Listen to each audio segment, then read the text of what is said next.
Hey everyone, welcome back to the channel. I'm Lily, and today we're diving into Street Fighter, the 1994 action-packed adaptation of the beloved Capcom video game. Directed by Steven E. D'Souza, the movie stars Jean-Claude Van Damme as Colonel Guile, alongside Raul Julia, in his final performance as the villainous M. Bison. This film took a unique approach, blending over-the-top action with campy humor. While it wasn't a direct sequel to anything, it did pull inspiration from Street Fighter II, incorporating many of the game's iconic characters.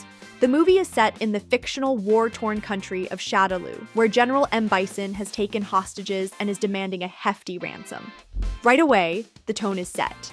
This isn't going to be a grounded military thriller. Instead, we get colorful characters, exaggerated performances, and a plot that only loosely follows the games. It's the kind of setting where anything can happen, and the movie fully embraces that energy. Colonel Guile, the fearless leader of the Allied nations, is determined to take down Bison and rescue the hostages. Jean-Claude Van Damme's performance is exactly what you'd expect, full of one-liners and intense stare-downs. On the other side, Raul Julia as Bison completely steals the show. Every line delivery is dripping with theatrical villainy, and it's clear he's having the time of his life in this role. We are also introduced to Chun-Li, a journalist seeking revenge, and Ken and Ryu, who are, interestingly, depicted as small-time con artists rather than noble warriors. It's a strange choice, but it does set up some fun character moments. One of the standout scenes happens early on when Bison demonstrates his power by using high-tech equipment to levitate and electrocute people.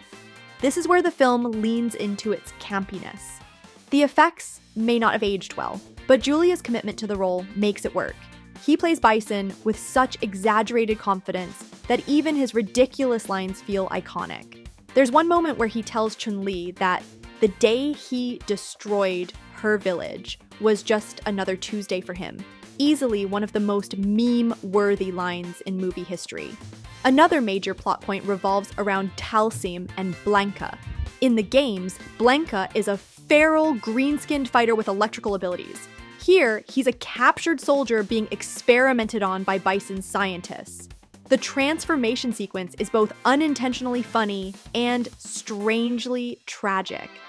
Watching the monitors as his brainwashing plays out, I couldn't help but notice how this subplot feels like a weird attempt at adding depth to an otherwise silly movie.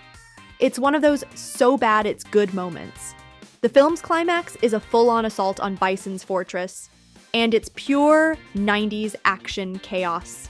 Guile leads the charge in a stealth boat that looks like something out of a toy commercial.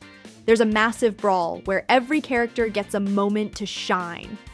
Zangief, I Honda have a hilarious Godzilla-style fight.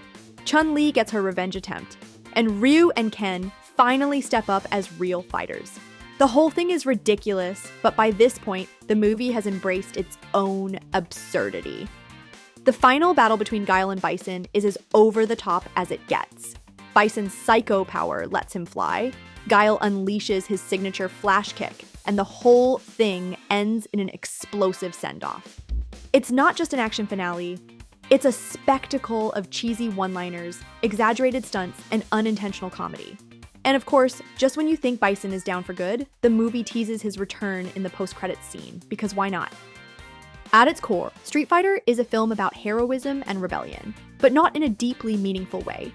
It follows the classic good versus evil structure, with Guile representing the forces of justice, and Bison embodying pure megalomania. It's less about character growth and more about seeing these game icons brought to life in the most exaggerated way possible. That said, there is an underlying theme of media and propaganda. Chun-Li's role as a journalist highlights how the truth gets manipulated in war, and Bison sees himself as a dictator building an empire, not a villain. His delusional worldview adds an interesting layer, especially in today's age of misinformation. The film also plays with the idea of destiny versus personal choice, particularly in the arcs of Ken and Ryu. They start off as reluctant heroes, focused on self-interest, but eventually step up to fight for something bigger. It's a small but noticeable nod to their game counterparts. who are often portrayed as warriors seeking purpose. And of course, we can't ignore the sheer camp value. There's almost a meta-awareness in how ridiculous the movie is. It knows it's not a serious martial arts film. It's a spectacle, a cartoonish adventure that prioritizes entertainment over logic. When Street Fighter hit theaters in 1994, critics weren't kind to it. The film was criticized for its messy script, uneven tone, and questionable acting choices, particularly Van Damme's performance, which felt stilted. However, Raul Julia's portrayal of Bison was widely praised, with many considering it the highlight of the movie.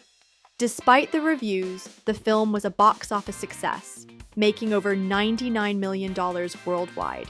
It gained a cult following over the years, particularly among fans who appreciated its unintentional humor. It also paved the way for future video game adaptations, showing that even if they weren't critically successful, they could still make money. The movie's legacy is a strange one. It didn't lead to a direct sequel, but it did inspire a Street Fighter anime adaptation, and even influenced later games by incorporating some of its ideas.